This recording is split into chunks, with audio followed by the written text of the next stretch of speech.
Dr. Turek, I'm only asking if you would murder your wife or children to prove your devotion. It's a simple question. I don't know what would happen. And by the way, when God decides that someone should die, it's not murder for him.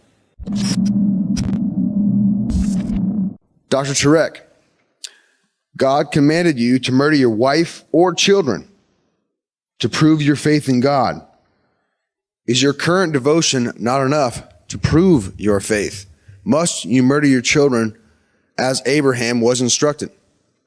First of all, I don't know what I would do. This is a simple yes or no question, Doc. I don't know what I would do in Abraham's position.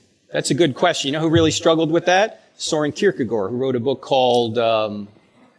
Is your faith strong enough to murder your own children or wife? I'm thinking, and since I'm from New Jersey, it's really hard for me to do, so give me a minute.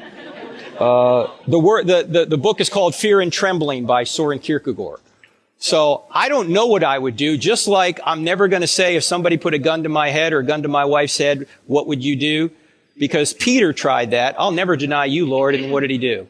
He denied him 3 times. Yes, at the crucifixion. I don't know what I would do, okay? But let me point out, if your friend is an atheist, there's nothing wrong with God doing anything, because by atheism, there's no standard of right and wrong anyway. So in order for you to bring up the objection, you're actually stealing a standard from God in order to try and say God doesn't exist. Dr. Turek, I'm only asking if you would murder your wife or children to prove your devotion. It's a simple question. I don't know what would happen. And by the way, when God decides that someone should die, it's not murder for him.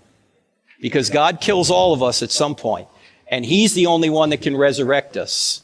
So we don't have the right to murder people, but God has the right to kill people anytime he wants. He can strike me down today, tomorrow, anytime he wants, and it's completely in his prerogative. God has the right to slaughter the Amalekites down to the last man, woman, and child.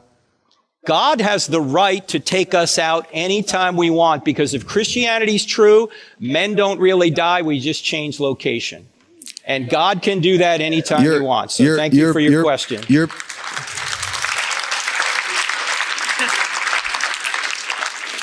It is stunning to me that massacre and genocide gets applaud in this building.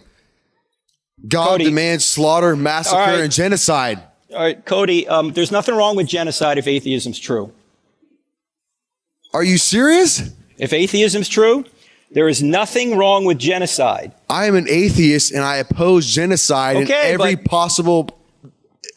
in every way. But that's just your personal opinion, because there's no standard beyond you which says it's wrong. The standard that says it's correct, that I will help my fellow human, up to and including you, especially you, doctor, that I would never harm anyone in this room. Okay, I'm glad. Atheism, Cody, are you suggesting that atheism allows or purports or wants genocide? I know you wouldn't say, you would never say that. Yes, atheism does allow it. You can ask Mao, you can ask Stalin, you can ask Pol Pot, because if there is no authority beyond the government, they are God. I could not possibly agree. I could not possibly disagree that those people were atheists. But as Richard Dawkins and Christopher Hitchens would both argue, as you well know, none of those people slaughtered millions in the name of atheism. There are countless millions. All right, Cody, this isn't a debate, okay? I know. I thank you for being here. But let me deal, because Cody, I love talking about this stuff, but there's a line of people behind you, and so we can't keep going back and forth. But I do want to answer your question about the Canaanites. Is God immoral for massacre, slaughter, and racism and slavery? Cody, look, we don't have time to deal with all those. Trust me, I have slides for every one of them, okay? Let me just deal with the Canaanite one, if you'd be so gracious as to sit down. I would be so gracious. Thank you, doctor. And I'll deal with that. Thank you so much. Thank you, doctor. All right, thank you. So, as I just mentioned, with the Canaanite issue, if there's no God, why would any Old Testament atrocity be wrong? But Cody is correct about this. He has a fair point to ask me, despite the fact that he, being an atheist, has no objective standard by which to judge anything right or wrong. He is correct to ask me, you're saying your God is a God of love, so why does he do such things? So that's a fair question, okay? All right. Secondly, though, is God arbitrary, or does he give reasons in the Old Testament for judging people? Because that's what it is in the Old Testament. It's judging.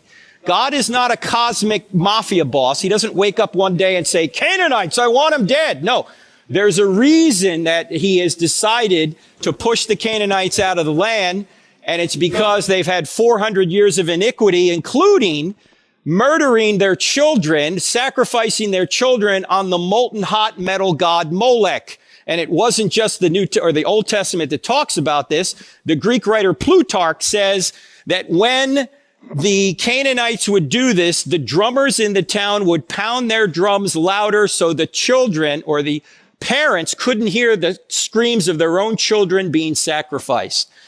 Also, I hear this quite a bit. Why complain that God doesn't stop evil, but then complain when he does? In other words, sometimes atheists will say, why didn't God stop such and such a tragedy? Yet here, God sees that this culture is so degraded that he finally says these people must be stopped, and he sends the Israelites in to stop them, and now atheists are complaining about it. And the question I always ask people is God committing murder by ending lives on earth? And the answer is no. God doesn't murder anyone. He can't murder anyone. He is the creator of life. He can resurrect it. Only people who are other creations can commit murder. When God ends somebody's life, it's not murder. And as I mentioned a minute ago, God has the right to usher people into the next life whenever he wants. Whether we're 82 or 2 years old, that's up to him. People never die. They just change location. And we also need to remember that the Old Testament theocracy was unique and temporary. It was not the ideal for all time, but the means to a promised new covenant. And the best book on this topic is by Paul Copan, Is God a Moral Monster? And Cody's actually bringing up good questions that Christians need to deal with. And Copan goes through all of those issues. One is the Canaanites, another slavery, these kinds of issues. And you can get that book if you want to go further. But this is not genocide. It's actually judgment. Why? How do I know? Because God did the same thing to Israel.